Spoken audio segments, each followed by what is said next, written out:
Yang paling penting ini, suka tiba-tiba marah atau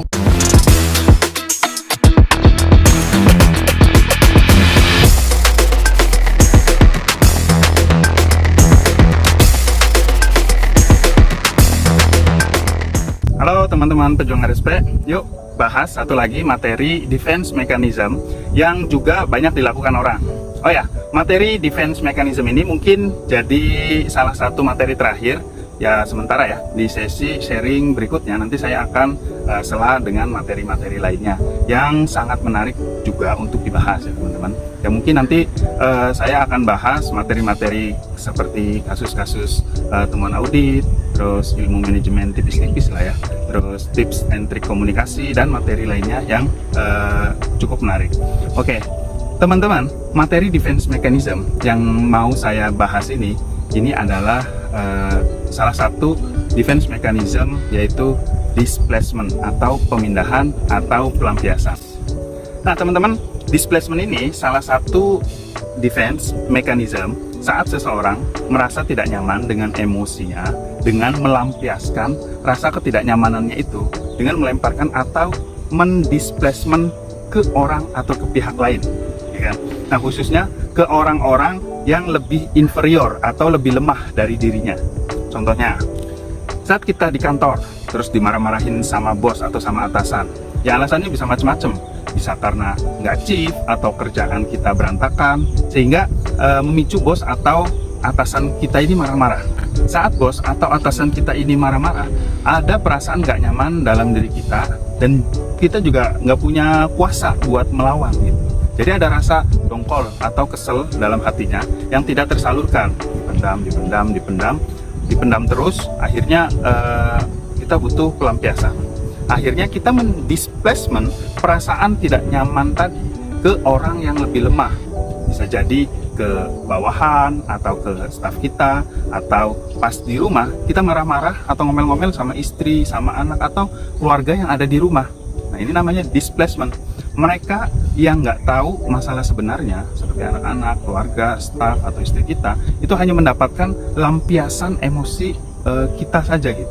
Yaitu tadi karena bentuk defense mekanismenya dengan cara melampiaskan emosi tetapi ke hal-hal yang tidak tepat. Nah kondisinya juga bisa berbalik, seperti misalnya kita sedang emosi di dalam rumah, misalkan lagi sebel sama istri, terus tiba-tiba ngomel atau marah-marah di kantor, marah-marah sama staf atau sama bawahan kita. Nah ini agak bahaya ya teman-teman, karena hal ini bisa jadi hal sepele bisa jadi lebih runyam, dan masalah yang sebenarnya bisa diselesaikan malah jadi ngelantur kemana-mana, malah nggak jelas gitu. Karena apa ya, itu tadi karena hanya melampiaskan emosinya saja. Ya ciri-cirinya gampang untuk melihat orang yang punya defense mekanismenya itu displacement seperti ini. Dia itu sering banget melampiaskan emosi dengan kata-kata yang agak kasar, seperti anjing lah, bangsat lah gitu kan, brengsek, dan kata-kata yang nggak pantas untuk disebutkan gitu. Ya itu emosi aja, kurang ajar, terus ada juga Allah rese banget gitu. Dan yang paling penting ini, suka tiba-tiba marah atau ngomel-ngomel nggak jelas, kayak gebrak meja atau tiba-tiba marahin apa yang ada di sekelilingnya. Nah ini bahaya kalau kita nggak treatment secara bagus, apalagi sampai jadi kebiasaan. Proses displacement ini butuh waktu panjang untuk memperbaikinya, dan kita harus mentreatment dengan agak serius. Nah terus gimana cara kita mentreatment kebiasaan-kebiasaan pelampiasan emosi seperti ini? Secara prinsip ada dua, cuma karena memang reaksinya ini ekspresif, jadi kalau kebolak-balik urutannya, jadi nggak pas penanganannya. Jadi kita coba harus urut ya untuk menangani kebiasaan emosi dengan menggunakan teknik defense mechanism displacement tadi. Yang pertama, ya mau nggak mau kita atau orang yang seperti itu harus speak up, harus ngomong apa yang membuat dia tidak nyaman. Ya tuh sampaikan saja apa yang ada dalam pikiran-pikirannya. Syukur-syukur bisa dikomunikasikan dengan bahasa yang baik. Tapi biasanya sih jarang, karena emang orangnya itu ekspresif dan emosian serta ya meletup-meletup tadi gitu. Ini agak susah memang ya. Tapi ya tetap kita harus speak up dengan segala kegelisahan-kegelisahannya. Karena kalau enggak akan memendam terus. Dan ini akan menjadi emosi yang kurang baik. kita juga harus melawan rasa takut yang muncul ada dalam pikiran-pikiran kita karena menyampaikan atau speak up terhadap pendapat yang kita miliki. Ya udah ngomong aja, ya kan? Kalau nggak ngomong, ini malah jadi masalah.